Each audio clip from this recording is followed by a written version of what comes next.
All right, we are live and welcome to the Growth Chat, everyone. There was a glitch before and we are back. Now I think it should work well. Today's Growth Chat is different as I was saying. It's a power packed one, and this time we have not just one but three amazing guests and the superwoman of email in the panel. Jen Capstraw, Naomi West, and Natalie Jackson have joined us today to talk about email automation. How are you feeling today? How are you feeling to be here? It's great. It's exciting. Thanks for having us. Glad to be here. And I mean, I feel like this falls completely in line with the life of an email marketer, right? You haven't earned your stripes until you've had a campaign fail. And Yeah. hey, that's the magic of live events. Glitches happen. Yep. Yeah. Yeah, glad we are starting out again, and yes, let's kill it here. Awesome. So I would love to. So I mean, we before we get into the nitty gritties of email automation, we would love to hear all your journey so far and how you got into email, the world of email, and yeah, let's start with you, Jen. 2022 is an anniversary for me. It marks the 20th anniversary of my very first email marketing campaign. Wow, I that's was awesome. at a little nonprofit in the suburbs of Charlotte, North Carolina, and I was working on a brochure for our convention, and somebody said, "We should send an email." And we were like, "Ooh, that's high tech." And I built my first email campaign in Microsoft Front Page, and it was hideous. And now apparently people want to know what I think about email. I've gotten slightly better, but only slightly better. So I've been on all sides of email, B2B, B2C, agency, technology side, and now I'm an email educator, president and co-founder of Women of Email, and the co-host of the Humans of Email podcast. Wow, that's pretty amazing story. Um, yeah, any one of you, Naomi, Natalie, who would like to go next? I can go. I've been in email since 2015. I originally thought I discovered email automation. I was sending out emails automatically on my behalf, trying to get people to sign up to finish their registration for an app that I was working on. And I was like, this is groundbreaking. I don't have to send manual one-off emails. People are replying, thinking it's from me. And honestly, for like a 2-3 year period, I was like, has no one figured this out? Like, this is amazing. So that was my intro to email, and I've been doing it ever since. I've worked at quite a few SaaS companies, and now I'm at Parcel full time, which is an email coding platform. So it's been a fantastic journey. Big fan of email. I guess that Awesome. leaves me. Go ahead, Mansi. No, Yeah. I was just going to say congratulations on the new job also, Naomi. I think you joined customer.ai.io. So yeah, congrats on that. How are you feeling? Feels great. Yeah, love a new job, and I love a new team, and I get to do email full time beyond the full time job in email that I was doing before. So it's maximum email on all fronts. Awesome. Yes, Natalie, please go on. Sure. So let's see, when did I start an email? I think I too started at a small nonprofit, was my first email campaign. And this was, maybe like 2010 or 11. It was like Constant Contact. And I started in marketing on the content side. And it was like, hey, content person, can you like write something catchy for this email? And I was like, email? Is that a thing we do? Here I am now. I'm the other half of co-hosting for Humans of Email. Plus, I'm the director of demand generation at CBIZ. And ever since that one little stint in nonprofit, I've been a career B2B email marketer. I love B2B email. It's got its own set of challenges and headaches, but it's a good time. So happy to be here. Awesome. Thanks so much for the introductions, guys. Let's move on to what we are here for. So I'll start with talking about the various email nudges that we send. Of course, the email automated campaigns. So like what we have seen, especially in India here, that uh, as compared to email, there are various other nudges as well that we send, WhatsApp nudges or SMS nudges. So we've seen that WhatsApp lies in, like, that's something that costs a lot, and so we definitely prefer email nudges here. So compared to SMS or WhatsApp, what do you think? How effective are email nudges compared to other omni-channel nudges like push notifications, SMS, and WhatsApp? And what do you think work best? And what are your views on that? My observation from the vendors for these other channels is that they're very competitive with email. I keep getting these ads like, you need SMS because it's better than email. And anytime you click on any one of those ads, you're taken to a landing page where they ask you for your email address. So I've never been asked for my phone number by an SMS company. And I think that that says a lot about the power of the email channel, the importance of the channel, and the fact that it's not dead, but also it's not a competition, right? SMS is really effective and appropriate for people who want SMS. It can be a two-way conversation. It can be a great way to nurture people. Automations can happen in that channel. It can happen in WhatsApp. It can happen in push. It can happen in a number of channels. And what matters is, where's your audience? What are they going to respond to? But email is going to be your most cost-effective channel. So the answer to every question in email is, it depends. It depends. So do what makes sense for your audience and what you've got budget for. I feel like too, I'm in team. I don't like SMS nudges unless there's like a very time sensitive reason. Like, is my kid's school lunch account balance in the negative? Like, okay, fine, send me a push notification. Like, if it's truly urgent, like, I'll take a push notification. But I almost look at my email inbox as like my reminder place. Like, it's the place where I'm like, oh yeah, that brand. Or, oh, right, I got that other thing. Or like, oh, that's interesting. I want to stay up to date with this thing. And I would never think to go Google it and read what's up with them, once a week or something. So it's like almost a curated reminder box for me of all the things that like I want to be aware of, even if I'm not going to click or buy or any of those things. And so I don't need constant pelting.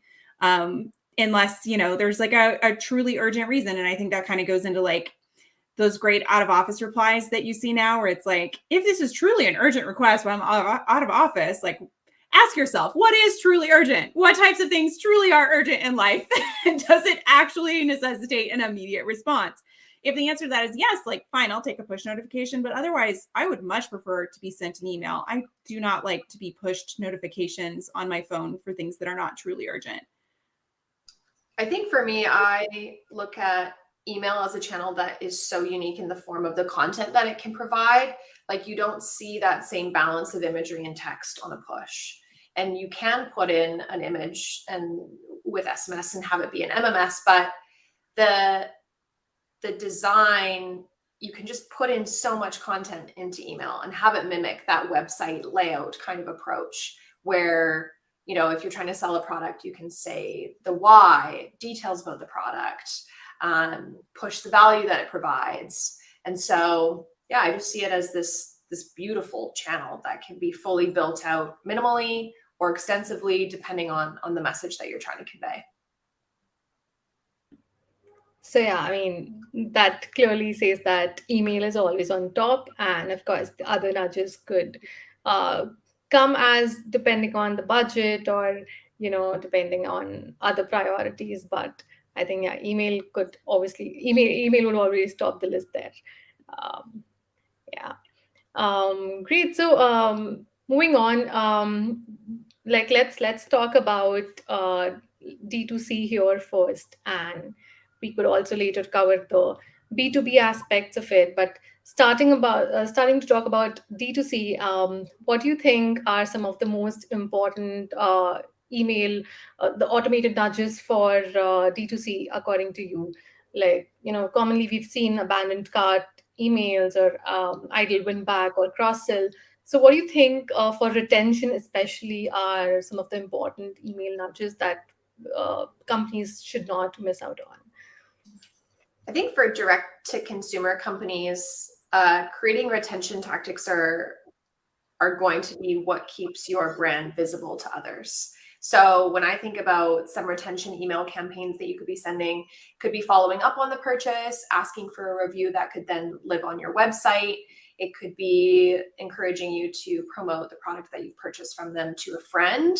I ordered a mattress from a company called Endy, which is a Canadian mattress company similar to Casper or any of the other direct-to-consumer mattress companies where they just show up at your door in a big box. And I was so curious about their email program because I'm like, what could they market to me after I purchased their one product, right? Like I don't need another mattress, hopefully, for years. And what they did was they sent a follow-up, asking how my mattress was. And then they still went down that traditional referral row where they asked, me to share my experience with a friend, and the friend would get $50 off. But the incentive for me was I would get a $50 off gift card to Tim Hortons or Starbucks. So I didn't necessarily need to go and purchase another mattress or contribute to their revenue again, but I was given some other incentive, and I loved that. I thought that was so unique. And I look at their program specifically for just unique retention email campaigns because, I hopefully wouldn't be in the traditional buying cycle of needing another mattress anytime soon. I love that it was a Tim Hortons offer. Yeah, that's Canadian of them. It was like, that's very, very specific Canadian. Yeah. As a consumer, obviously B2B email, but like there have definitely been some big purchases I've made in the last few years where I did not get a follow-up email campaign. Again, on similar types of things where like it's a big enough purchase that I'm not going to make it anytime soon.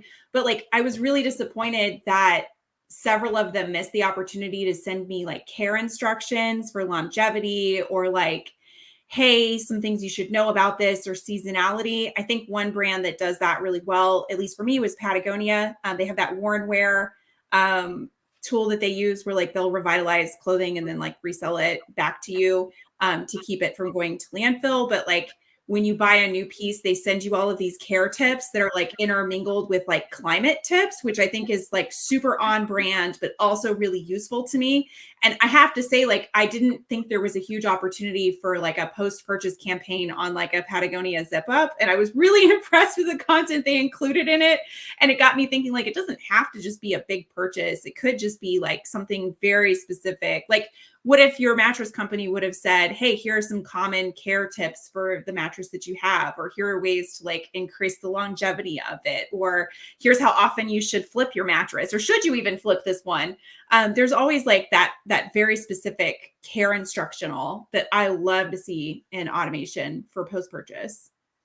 One of the questions we ask our guests on the Humans of Email podcast is, what brand is getting you excited about email? What's impressing you in your own inbox? And the ones that stick out the most to me are D2C post-purchase, just as Naomi and Natalie are describing. Like the opportunity is huge there to build loyalty at that moment in time, to get the second purchase, to move them toward, being an advocate for your brand. And it is underutilized. When I think about automation and these nudges, it doesn't matter if it's B2B, B2C, D2C, or some weird combination of those things or something that I haven't heard of yet. I categorize them into two classes, activation campaigns and reactivation campaigns. And activation is what happens for each step in the life cycle, each action that they've taken where they've been proactive in moving through that journey. That's a moment to trigger. That's a moment to keep them moving toward the next step. And when those strategies are not successful, then you have that backup plan. You have the fallback. It's the reactivation campaign. And that aligns also with every step in the life cycle. When someone doesn't do the thing that you're nudging them to do, what's the backup plan? Awesome. Great examples. Like I think those were really helpful. Would you also like to sort of stress upon the messaging or the design part of it when it comes to these nudges? Would you like to highlight something here? As as a person who primarily listens to the Outlook inbox, I feel like there's like the Venn diagram of like what I would like for emails to look like in B2B, and like then there's the what's possible. There's like a small overlap. I'm going to say something controversial. Number one thing that matters is the message. It's the language. It's the content. And everything else is reinforcing it and making it more successful. So it is possible to have no design and have really successful email. And it's possible to have incredible design and have a failure of an email because the content is a stinker and is not resonating and feeling relevant to the audience.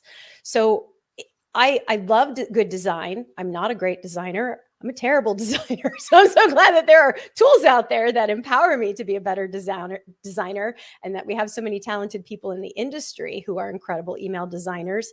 But the language is what matters most. And I know Naomi has conducted a number of tests to see what matters. Is it the arrangement of these elements in my email, or is it my choice of words? And maybe you want to explain that, Naomi.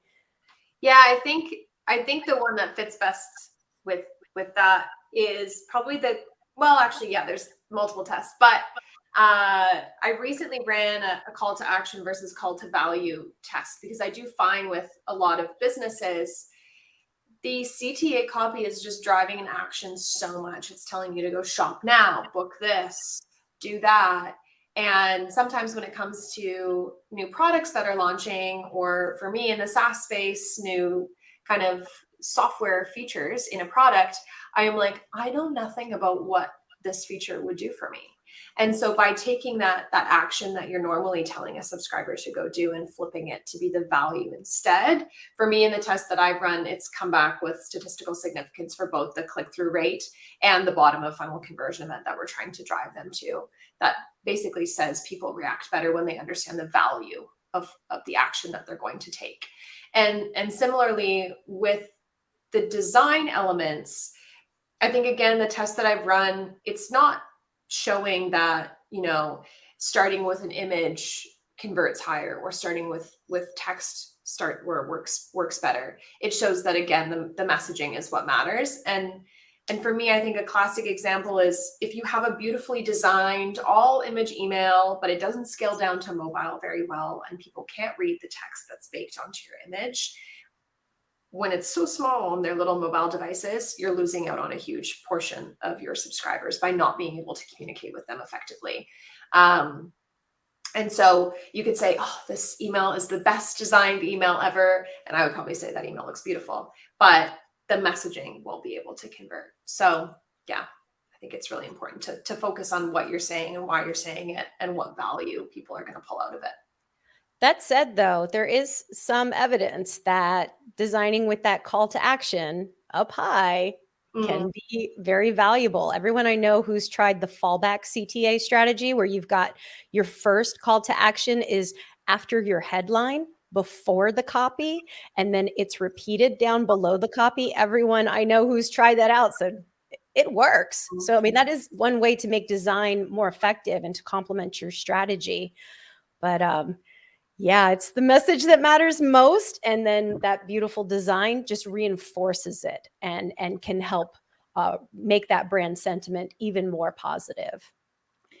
Although I will say sometimes too, it's like thinking about padding and like giving visual hierarchy consideration. Because I think sometimes what I'll see is people will bury their call to action button in like a different color, right? And so like one of the things that like I've been thinking a lot about is like people will in their minds like, oh, I'll create a visual color block and then I'll put the call to action on it, without thinking that our brains have been trained to see a visual color block as a footer and then ignore it and just keep scrolling, right? And so like there's like a part of me that's like, where you colorize things versus not colorize things, where you add padding and space, like can actually determine where the eye is going for the action. And if you do kind of break with the convention too much that we've grown accustomed to, it's almost like the newspaper, it's the newsletter fold, right? The newsletter fold, right? That all came from newspapers and their physical fold.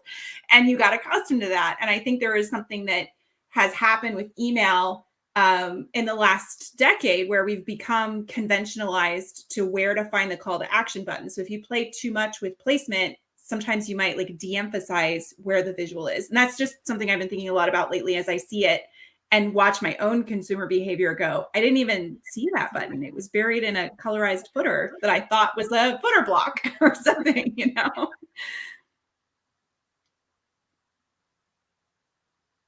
Wow, awesome. I think these were one of the best takeaways today, I would say. How you also talked about placement here, while we obviously mentioned that messaging is obviously the most important part. I think definitely this is one of the best takeaways from this chat. Um, awesome. So moving on, let's talk about integrations. What do you look for in a tool in terms of journey features and basic integrations, and the attributes that you look for in the data when it comes to integrations? I think for me, I have completed many, many ESP migrations in my short email lifetime. And I think for me, one thing that I appreciate the most is honestly just really easy UI. I love the ability to create a kind of automation workflow that I can see from a bird's eye perspective, so that I can understand the journey that my subscriber is potentially going to go through. For example, I recently ran an onboarding journey in my past position at Invoice2Go, where we would often segment people based on country that they were in, so that we could communicate different feature sets to them. And what would end up happening is they would go into different flows depending on the country that they were in, or again, maybe the feature they had previously used. And we would do that based on like a Boolean true or false split, if they had completed the event that we wanted them to. So for me, I'm looking for clean UI. I'm looking for an integration with the CDP, because I often lean on Segment to stream in data from our warehouse, and the ability to segment on both attributes and events in my workflows. I'm going to go with something that if anyone from my team is listening, they're going to roll their eyes. They're going to be like, oh, here she goes again. And it is structured data. And I cannot stress the importance enough of structured data and automation. Like, you see too many software tools that you want to integrate back to your data set that don't offer structured data. And then you're left going, okay, well, even if I could integrate these two systems together, like this one doesn't use structured data, meaning like they use write-in fields, or they've allowed like open text. Or maybe there's something that's happened historically in your CRM system where, they allowed for open text fields. And in fact, I worked with a company years ago that allowed source campaign to be an open text write-in field, under the guise that like, what a great way for our salesperson to tell us exactly where it came from. But like, as a marketer, you can't do anything with unstructured data. You can't run a report through it. You can't understand what's working and not working. You can't run automations off of it. So I have a longstanding soapbox that Jen knows about, which is like, marketers absolutely must have a stake in the CRM's architecture for this very reason. It's all well and good for you to get something integrated to your CRM system and then to your marketing automation platform. But if the data is not architected in a way that it is usable to you as a marketer, it's a useless integration. And I truly believe that marketing deserves, I say, at least a 50% stake in every CRM install, especially for B2B, because you have to be able to say what fields should be drop downs, what should be pick lists, what is a lookup, how is that going to populate back to my marketing automation system. It's critical for success in automation these days. Yeah, just to complement what Naomi and Natalie are saying, your automation platform needs to empower you as the channel holder, the channel owner. There are a lot of solutions out there that are too complicated and they require too much technical skill, and it's completely unnecessary. You shouldn't have people who are deeply, deeply specialized in so many different, very minutia type things just to get an automated campaign out the door. I should be able to do that with ease. And there are a lot of platforms that enable that today. So like, nobody should have to know SQL in email marketing anymore. There's just no reason for it. Our tools should be doing that for us. We should be able to logically create strategies, implement them without super deep technical expertise. And I think the other part of that too, that makes me think, Jen, is like, don't do the Rube Goldberg machine of marketing automation. Like that just leads to technical debt.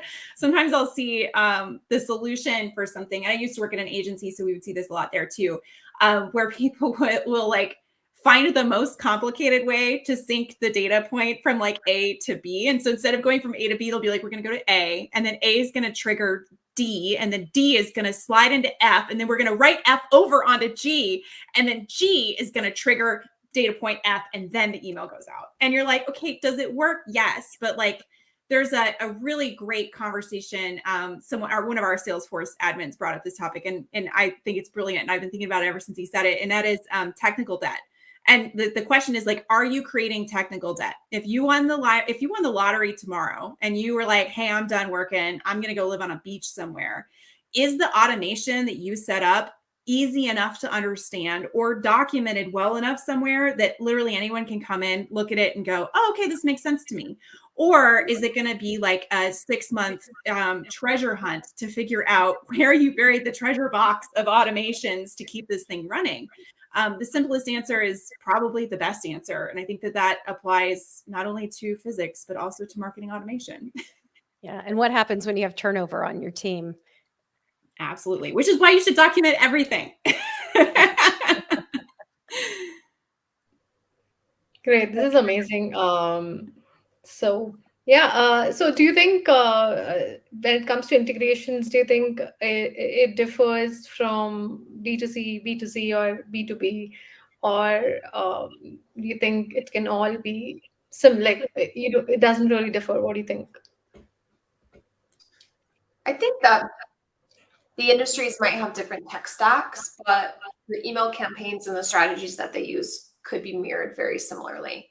When I look at a D2C company, I'm probably considering that they might have an e-commerce platform like Shopify, and they might need to bring in more events relating to purchases, and they'll have maybe more repeat cycles. Whereas when I think about B2B companies, I'm thinking they probably want to integrate with a CRM, and they might be more interested in the attributes of the person that they're communicating with instead of the events that someone is taking.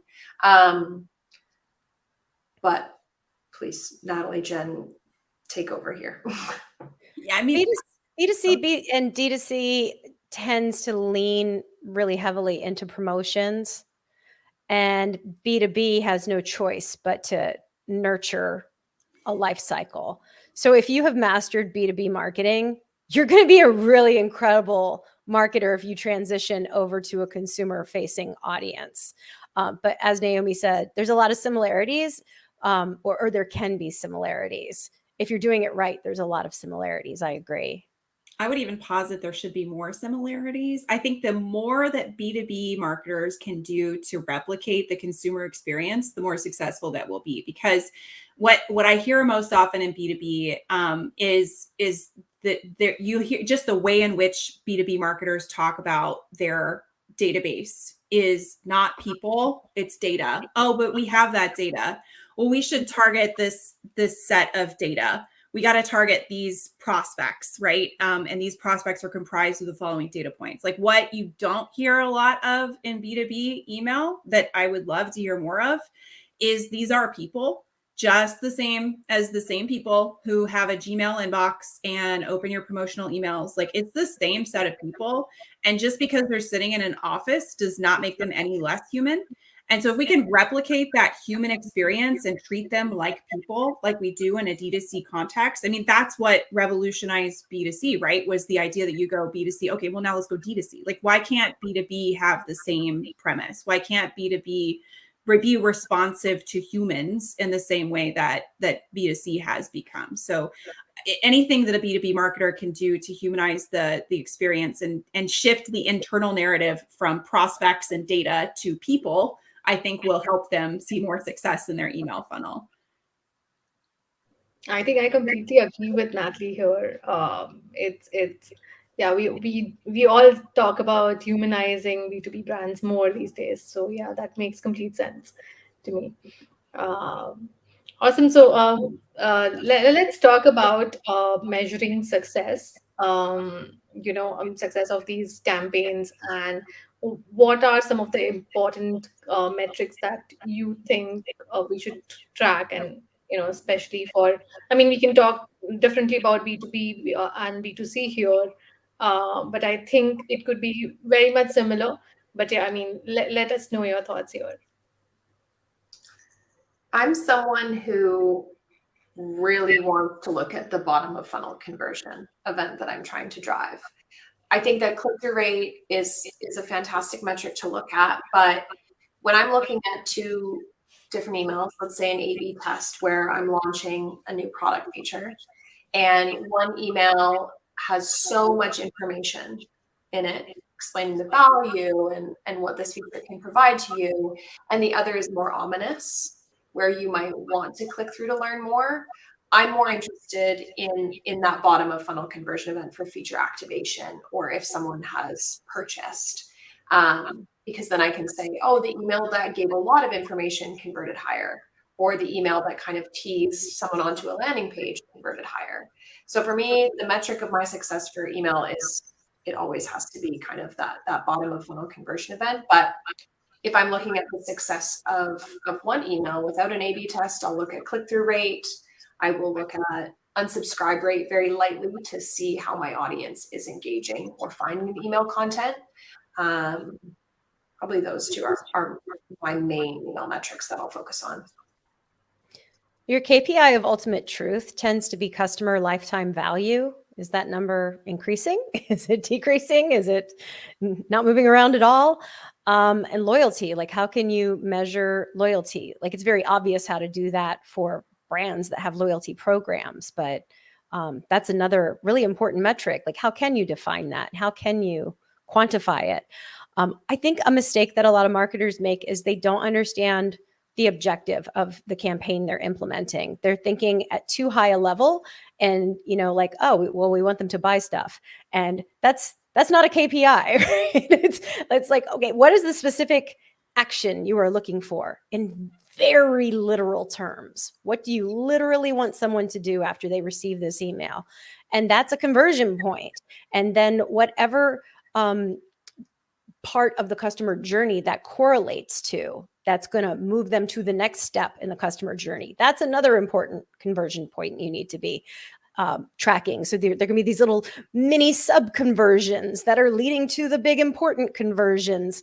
And then, yeah, ultimately those bottom of funnel metrics, right? Are we making money? Are we generating revenue? Are we turning a profit here? And marketers really can sometimes struggle with connecting the dots on those things. They just don't have the resources to figure that out. In some cases, you've got people who own the data who are just they're not collaborating with you. What do you do then? But one metric that a lot of folks have kind of turned their attention to is an important one, not like the most important one, but the biggest indicator of engagement today, now that our open rates are a lot more fuzzy than they used to be, is reply rate. So that is something that anyone can start encouraging email replies, tracking email replies, and that's a great indicator of, is this resonating, and are you driving people to want to engage with you in this two-way channel? And not seeing a lot of marketers adopt that just yet. I am listening to the two of you with envy. Were that the B2B marketer could track back to lifetime value or conversions into new business, what a miracle it would be. I mean, for us, what's interesting about email is it's often the conversion channel. So what you look at it as doing in contribution to your demand generation strategy is it's typically the channel where someone you actually generated elsewhere tends to convert. And so like if you tie, your UTMs within a singular campaign to email, typically it's the one that is driving the new business revenue, which is great. But the tricky part is it's not usually attributable back to any specific email. It's usually attributable back to a nurture strategy.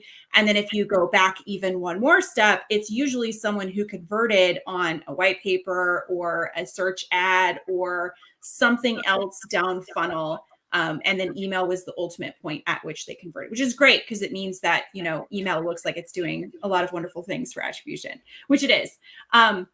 But I think that goes back to consumer behavior, right? Like it's the spot where, like I mentioned earlier, it's the same in B2B. Like it's the spot where like you're trying to stay top of mind with brands that you like and have affinity for, and that you might like want to do business with in the future, even if you're not ready right now.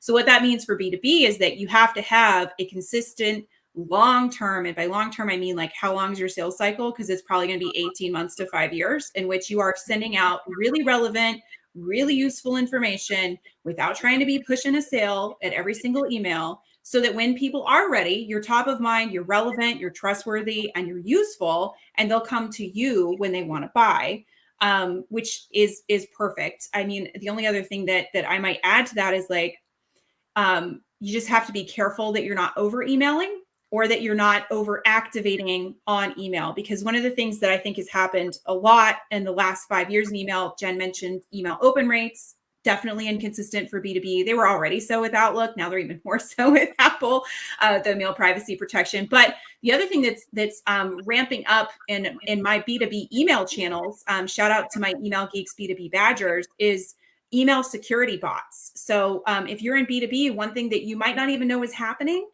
is that a lot of companies, education is big for this, a lot of B2B companies are big for this, tech is big for this, have implemented security software that pre-clicks every single email link in an email when you send it to a person. So if I send Jen an email and she has the security installed, it's going to go check every single link in the email I sent her, and it's going to appear to me that Jen clicked all the links in my email.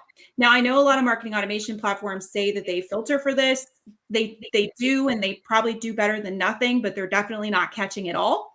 And what it means is like we're in a landscape now for B2B where if you're currently running automations off of email opens or email clicks, you ought to start rethinking that strategy. And probably like yesterday, because it's just not a reliable way for you to run email anymore. You've really got to be thinking about overall value and providing easy points of conversion when the person is ready to convert. Awesome. We'll take up some questions here before we move ahead. The first one we have from Thomas. I'll put here. What's the most complex marketing automation or journey you've seen till date, both on B2B and B2C? I can tell you about one that I did just recently. And if my former manager is watching, this was thanks to you and also a pain, but that's okay. We did a 30 days of comms. For the first 30 days of someone's user journey, we sent them one email a day. And the reason for that was the problem was we wanted more sessions. We wanted people to be more active on site. We wanted to make sure that they were coming back to us. And so that was an incredibly complex journey because, again, as I mentioned, we were filtering on country. We were filtering on if someone had completed the action that we're trying to get them to take. And if they had, what are we saying to them instead? We had push notifications. We had in-app messages. It was the biggest email automation I have ever built, obviously with 30 steps, but multiple sub-steps there. I've also seen some really fantastic ones from larger enterprise companies that maybe have sub-brands. So thinking about how a parent company communicates out sub-products has been one that has blown my mind away. But I think any marketing automation can get super complex just based on true or false filtering or event filtering, segmentation. Like you could have the most basic product and have a crazy automation. Yeah, I don't really have a good answer to this question because nobody's like going, Jen, look at my like crazy complicated life cycle strategy right here. I tend to get exposed to just like bits and pieces of strategies here and there for my feedback. But I am working with a SaaS company right now, and we're going to be trying to get there. So maybe I will be the builder of the most complex journey that I've ever seen. I'm team simplicity. So I actually prefer to not build the super complex one if you can help it. Like sometimes, obviously, in Naomi's instance, like it makes sense to do that. But like if there's a simple way to do an automation, I want to do it the simplest way possible for preservation of non-technical debt. Maybe my brain's not wired that way. Always start with that minimum viable campaign. Right? What is the simplest way to fill an opportunity, get something live, and start making some money with it? Yeah, and then go from there. Yeah, makes sense. So we'll take the next question here from Aliza. We know her. Hi, Lisa. Awesome. So she's asking best practice for cleaning up or organizing your CRM. Do you have tips for common problems you've encountered? Bust into the door where the architecture is happening and tell everyone it has to be structured data. No, I'm kidding. I mean, one of the things that I feel like I hear a lot with this question is like, well, I have holes in my data, and so I can't do X, Y, Z.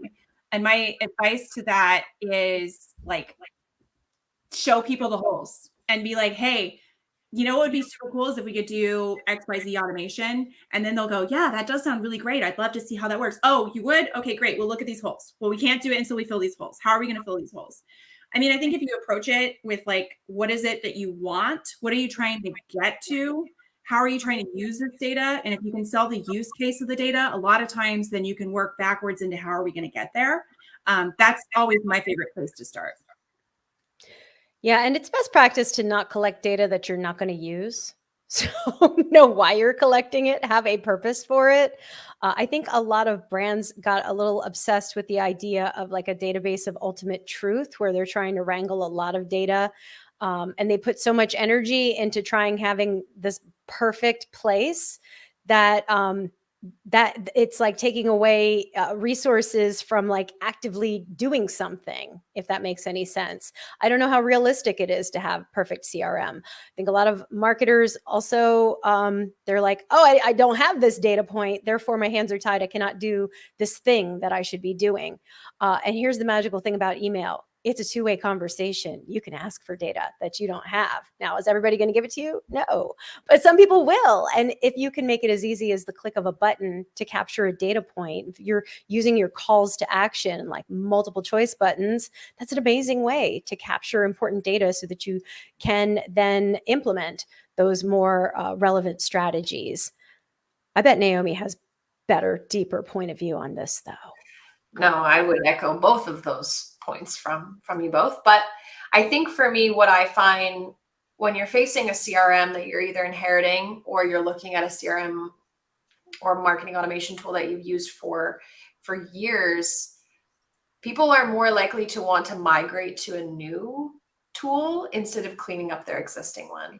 And I think people are afraid of deleting things, but I'm like, you're going to just completely wipe the slate clean and move to a new one because you think it's going to give you a fresh start instead of facing the mess that you have and doing a bit of a spring cleanup. So for me, some steps that I would recommend are come up with a naming convention kind of sheet of how you name campaigns, how you name your lists. Come up with a data dictionary, like write out all the events and attributes that you have on your users, understand the source of them, how frequently they're updating, and then go in there and delete stuff. Because what's the likelihood you're going to go back to a campaign from 2017 or 2021 that was sent to 60 people? Like if you need a fresh start and you're overwhelmed with the tool that you have in front of you, just delete things and don't worry about it. Either document it, screenshot campaigns that you've sent, record the metrics, and then delete it, get it out of there. I don't think that you're ever going to go back and look at that campaign if you have it recorded elsewhere. But yeah, I often see people kind of going in and starting fresh with a new tool instead of just leveraging their existing stack. And it might be a little different for B2B because it could take you 6 years in B2B to convert off that campaign. So you might leave it if you're B2B and you have a longer sales cycle. That's fine. Yeah. Right. So before we move on to other questions, I would like to take one up from my end, and I think then we can take up the other questions we have here.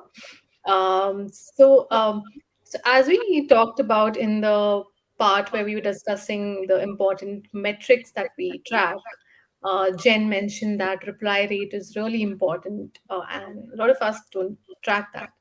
So, I think with interactivity inside emails and, with AMP coming in the picture, and so how do you think that can help, email, that can help boost conversion rates and, of course, the reply rates as well?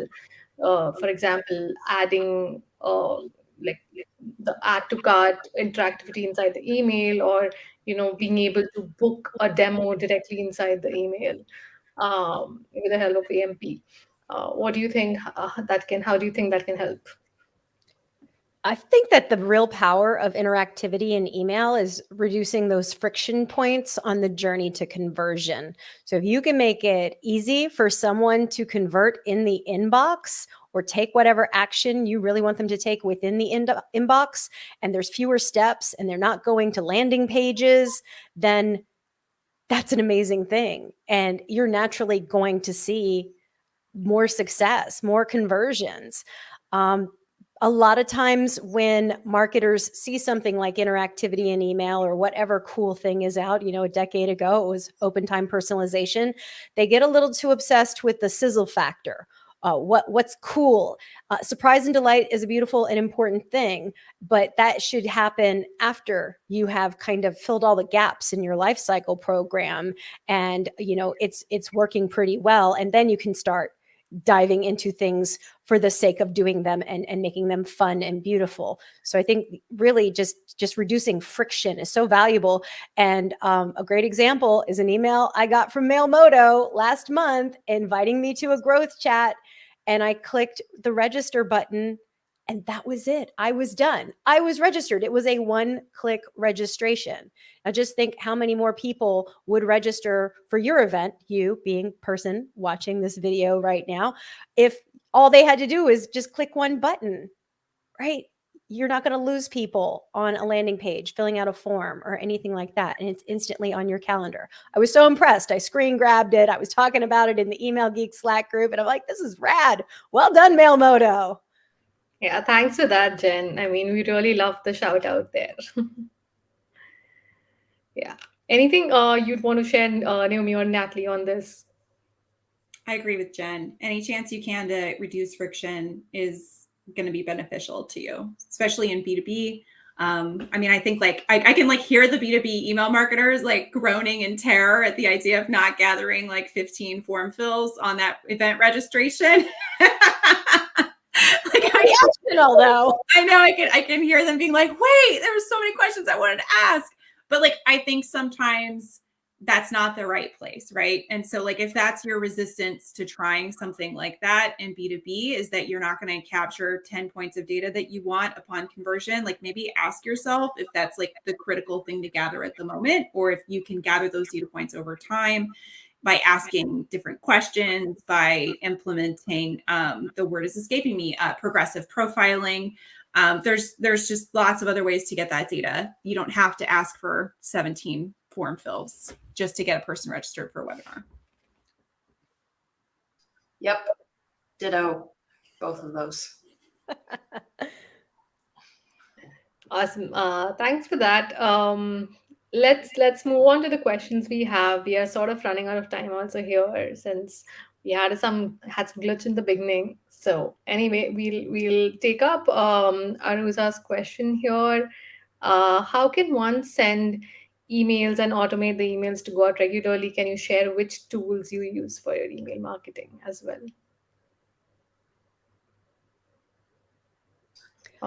not sure I completely understand the question. I think the question is, I mean, this is how I'm interpreting it. How can you start to automate emails? And I think that there are hundreds of tools on the market, Mailmoto being one of them, and a fantastic tool. But some various ways you can accomplish this is you could have a trigger. So if you are an online store and you know when someone purchases something, like if you're a candle company and they purchase a candle, for example, if you have Shopify, they often will have an event called placed order. And what you could do is in an ESP, set up placed order as the trigger and have an email send automatically when someone places an order. It's similar to like how a password reset email works. You press forgot password and you get that email in your inbox. Other ways that I've set up automated emails is to send one daily. So you could say, send this email every day at 9 a.m. or send monthly on the last day of the month. I think every ESP probably has different ways they categorize the triggers of an automated email, and it's just finding a tool that you resonate with and that you like the UI of, and that it works with obviously your product or what you're trying to sell. And just leaning into it. I always like to say there are two determinations as to whether or not I want to automate an email. Do I plan on sending it again? Like, am I going to have to copy that email and send it a second time to a different group of people? Like, automate it. The other one would be, am I in a situation where the act of creating that email for all of the different people who I would want to receive it would be very time consuming and painful for me to do? And if so, I'm going to automate it. And those are usually my two barometers for, should this be an automated email or a manual email? Am I trying to save myself time, or is it something that I know I'm going to have to replicate? Or if I really want to hyper personalize, I mean, can you imagine if you had Naomi actually logging in every day and finding each individual person who placed an order and customizing the email just for them? I mean, that's what automation is for, is to be able to say, hey, I'm going to send a unique email to 2,700 different people. It would be impossible for a person to do that without automating it. That is what I thought I found out when I entered email marketing. I was like, oh my God, I could automate this. I'm going to save so much time. My boss is going to think I'm working so hard because all these emails are going out. I genuinely was like, it's still one of the biggest things I've ever found out in life. And that's probably why I'm still in email. But yeah, and typically the foundation of your automation is just a customer journey. What is the customer journey? And the rudimentary version of that is awareness, consideration, conversion, loyalty, and advocacy. Is that the journey that each person that is one of your prospects and or customers, is that what they're taking? Is there a campaign that correlates to each of those steps and is nurturing them toward a long-term relationship with you? And prioritize what's going to move the needle the most. Start there. Don't start at the beginning. Don't start at awareness. Start at what's going to make me the most money? What's the most bang for my buck? Where's my ROI? And just start building from there. And then over time, you discover my customer journey is not so linear, and your campaigns then become a little more nuanced and complex to align with the realities. But that's your typical starting point for automation. Great. We'll take up the next one here. I'm sort of randomly picking them here. We'll take up Kristen's question here. Where do most people fail in creating automations? I think that's what she's trying to ask.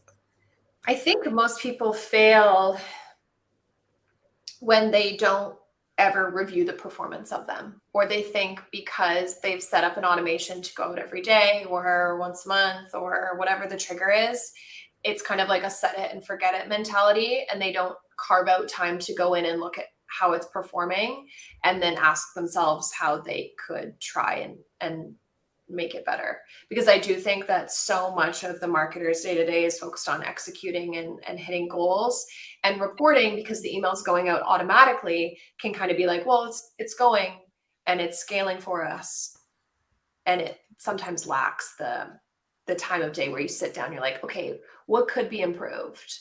And, okay, that click-through rate's really low. And I created this email and I don't want to tell people that it's quite low, but I don't know where to take it from there. So for me, I think the biggest failure is just not continuing to test and not looking at the numbers, even if they look uncomfortable. I think in B2B, just understanding the data and what it syncs to and how it works a lot of times is where people get stuck. And so then it becomes easier to just download a list and send a one-off. And then people get kind of stuck in that mindset, and they're like, well, I just have more confidence if I download the list and then send a one-off. And it's mostly just because there's just a disconnect in a lot of B2B organizations between IT and marketing, and there's no one to translate what the data set means or how it gets populated or what it actually is, referring to, what's it looking up to.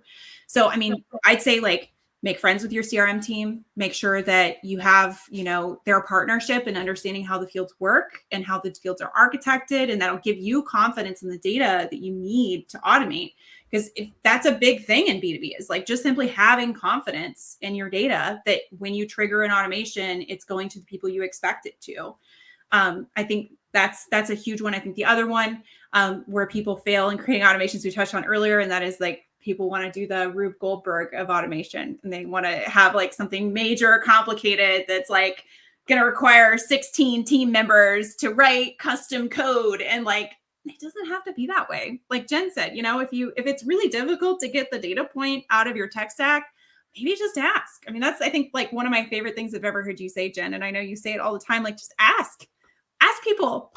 They will tell you, or at least the ones who will. Yeah, the ones who are interested will tell you, and the ones who don't answer, well, maybe they weren't interested. I don't know. It's like don't overcomplicate it for yourself. I think a lot of marketers fail to go through the simple exercise of auditing what programs are running, and is there one that is aligned with each conversion point in my life cycle? Just that simple, hey, is there a campaign for that? Is there a campaign for that? Is there a campaign for that? And is there also like the fallback for that, right? If that campaign is unsuccessful, what's my reactivation strategy? So just simply going like, do I have a campaign for every single action I'm looking for someone to take? That's a real fundamental thing that you can do in a single afternoon. Just make a little spreadsheet, make a column. These are all the steps in my life cycle. Do I have a campaign that aligns with each one? Where's my gap? Okay, there's my opportunity. I think also, to Natalie's point, overcomplicating things. A lot of marketers have ideas in their head about how certain campaigns are supposed to be. What is the best practice for this campaign? What kind of data and personalization do I need for this? And they overthink it. And so they throw their hands in the air and say, well, I don't have the resources for that, therefore I cannot do it at all.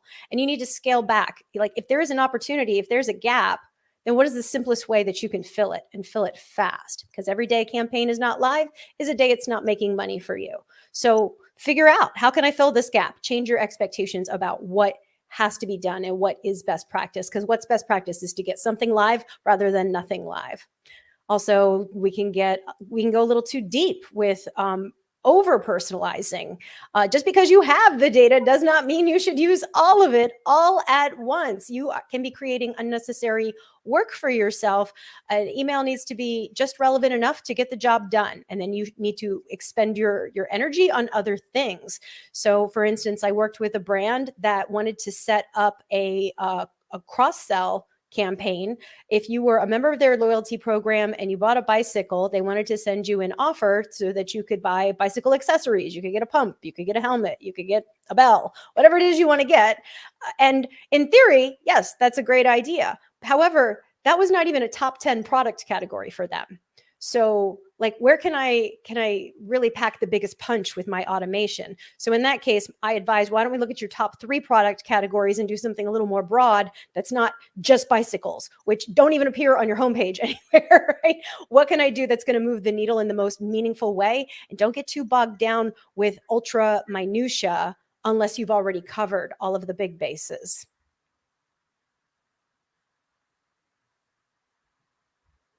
Right. We are taking the next question from Richard here.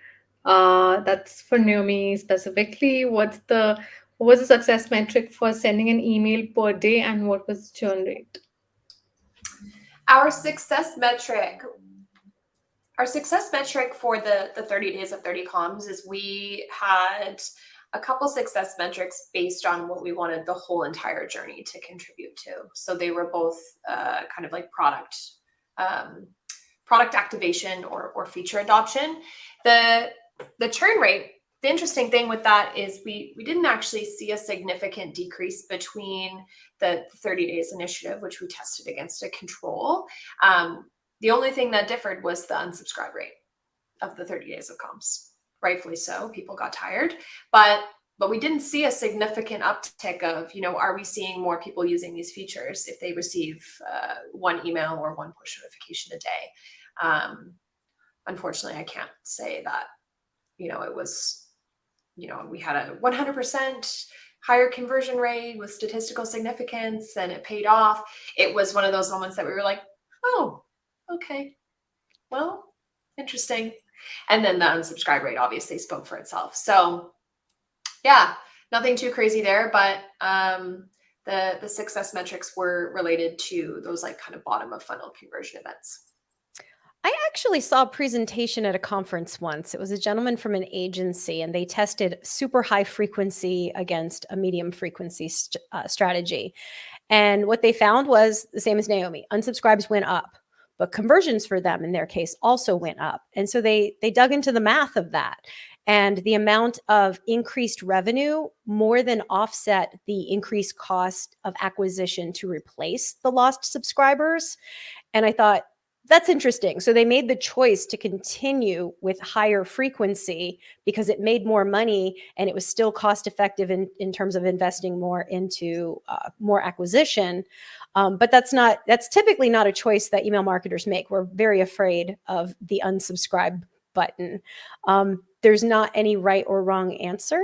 And often there's an opportunity to use that opt-down page as, or your unsubscribe page rather, as an opt-down opportunity as well, and let them control frequency. And so then maybe you can retain them. But it sounds like in Naomi's case, like it was not justified at all. And that's great. It was a learning, and you might not see the same thing at a different brand. Right. So I would just take up this last question here, and then I think we could wrap it up. What should be the ideal wait time between two nudges? I think this is a really good question. I think it depends. I mean, it depends on sales cycle. I think it depends on what is the nudge about, how urgent is the nudge. I mean, if like the example I gave earlier, if like my kid's school lunch account balance is in the negative, like tell me now and then tell me again if it's still in the negative tomorrow. But if it's like, hey, you left something in your cart, there's a brand that I really love them, but their abandoned cart just makes me want to tear my hair out. And it's like great. So they do all the right things, and that like I put something in my cart and I abandon it. And like 3 hours later, they send me an email and they're like, oh, you left something in your cart. You must have forgotten. And I'm like, no, I did not just forget. I left because I didn't like the offer, or because I wasn't ready to buy, or because, there was just something about it that I was like, nah, I don't know. I'm going to leave it there in case I change my mind and I want to come back and buy it later. But like you just telling me that I casually forgot, like, no, that's not going to cut it. Then like 12 hours later, they'll send me another one that's like, hey, you still forgot. And I'm like, oh, for the love of God, no. It's not why I left it there, and stop sending me this email with like no value at all, as though I'm just a forgetful person. Like, no. I mean, to me, it's a lack of understanding of consumer behavior. And it's sending me a nudge that adds no value to my day. So, I mean, I would say like, look at your sales cycle. How long is your sales cycle? That'll help, right? Look at like, are you adding value? Is this nudge like truly adding value, or is it just an annoyance? And I would start there and I would work backwards on like how much time that should be. It depends. Quote it. It makes sense to start with your gut and go from there. I think that email marketers are terrified of overmailing, and often there is room for higher frequency. But then Naomi took it to an extreme and she learned, my audience is not tolerating this. And that is a valuable lesson learned. So yeah, there's just no easy answers to that question. Agreed. Also, I love that like Richard and Eliza are talking to each other in the chat, and I'm wondering if they know each other, because like I feel like they'd really get along. Yeah. Right. So I think I also agreed with Natalie's point here. I think recently something similar happened with me as well. So yeah. Cool. Anything else? I think we are about to end this show here. And any parting notes that you would like to share with us here, that some important tip that we should never forget, or something that we should keep in mind before closing this chat. Thanks for having us. If you're in B2B and you too feel like there just isn't enough love out there for us, like, let me know. Reach out to me on email, Geek Slack, or on LinkedIn, and we'll get you connected with the B2B email channels. Yeah, same. Appreciate the opportunity to be here. Don't forget, you can ask for data you don't have. You can create a campaign for that.